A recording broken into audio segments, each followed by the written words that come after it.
Imagine this. Two people wake up in the same city. One earns $15,000 a month. The other earns $2,500. By nightfall, the high earner is anxious, trapped, checking notifications. The low earner is calm, sleeping well. That's not a motivational story. That's accounting. And it exposes an uncomfortable truth most finance advice avoids saying out loud. Financial freedom has almost nothing to do with how much money you make. That sentence alone should feel wrong, because everything around you says the opposite. Earn more, hustle harder, level up your income, then freedom arrives. Except it doesn't. And right now, more people are realizing that than ever before. This matters now because incomes are rising on paper, but stress is rising faster. In the last decade, salaries increased, side hustles exploded, online income became normal. Yet household debt is at record highs, savings rates are fragile, and more high-income professionals live paycheck to paycheck than factory workers did 30 years ago. That's not a coincidence. That's the system working exactly as designed. To understand why income doesn't equal freedom, we have to slow down, strip away the hype, and look at the mechanics underneath. Not theory, not inspiration, just the math. Start with a simple question. What does financial freedom actually mean? Not the Instagram version, not the passive income fantasy. In practical terms, freedom means this. Your life costs less than what your assets reliably produce. That's it. No drama, no slogans. Freedom isn't about how much comes in. It's about whether your money needs your time to survive. If income stops tomorrow, what happens? That's the real test. Now watch what most people do instead.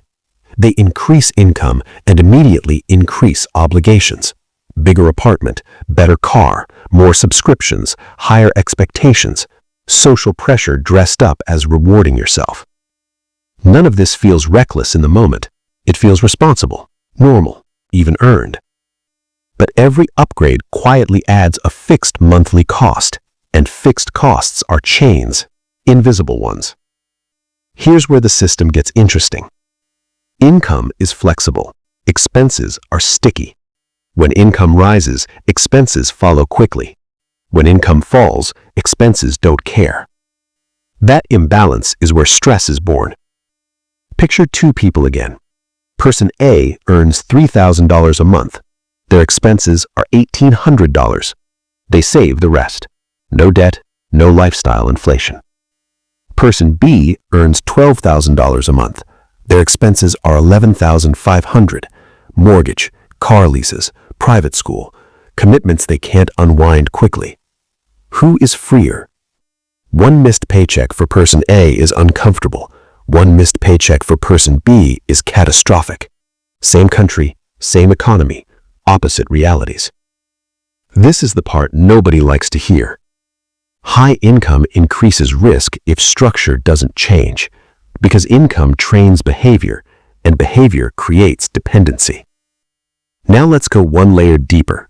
This is where the uncomfortable math lives. Most people think wealth grows from income. It doesn't. Wealth grows from surplus. Surplus is what remains after life is paid for, not what's earned, what's left. You can earn a fortune and have no surplus. You can earn modestly and build one. History proves this over and over. Teachers retire millionaires. Athletes go broke. Doctors drown in debt.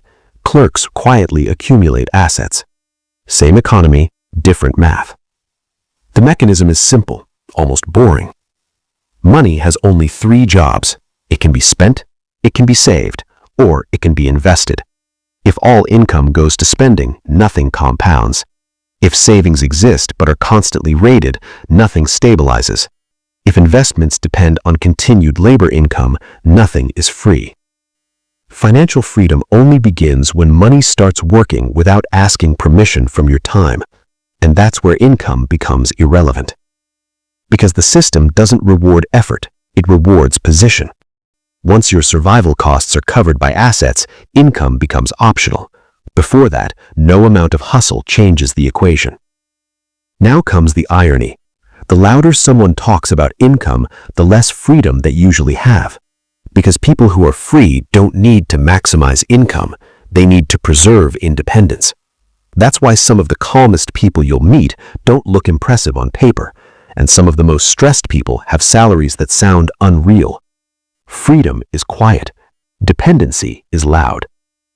Let's contrast hype with reality. Hype says, make 6 figures, build multiple income streams, never settle. Reality says, if your lifestyle scales with income, you've built a golden cage. Multiple income streams don't matter if they all depend on you. 6 figures don't matter if they disappear when you stop working. More money doesn't matter if more money is required to maintain your identity. This isn't anti-ambition, it's anti-illusion. The real lever isn't income growth, it's cost control paired with asset ownership. That sounds boring. It is boring. That's why it works. Freedom doesn't come from earning more, it comes from needing less from the system. Now zoom out. What happens when entire societies confuse income with freedom? You get economies built on consumption, debt-fueled lifestyles, fragile households, constant anxiety masked as success. People feel rich but live brittle, one shock away from collapse. That's why economic downturns don't hurt the poorest most, they hurt the overextended, the people who believed income was safety. And here's the final uncomfortable layer. If freedom came from income, inflation wouldn't matter, but it does. Because inflation attacks costs, not salaries, and costs are what trap you. Every year your expenses rise automatically. Rent, food, energy, education. Income has to run just to stand still. Assets don't. Assets adjust. They breathe with inflation. They don't panic.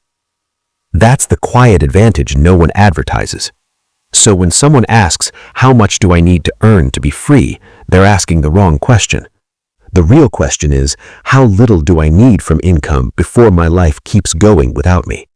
That number is usually much smaller than people expect, and much scarier to face honestly. Because it forces trade-offs, ego, status, comparison. Things income protects you from questioning. So here's the thought to sit with. If your income doubled tomorrow, would your freedom increase, or would your life simply become more expensive to maintain? And if income stopped next month, would your life shrink or continue quietly, almost unchanged? The answer to that has nothing to do with how much you make and everything to do with how your money is structured.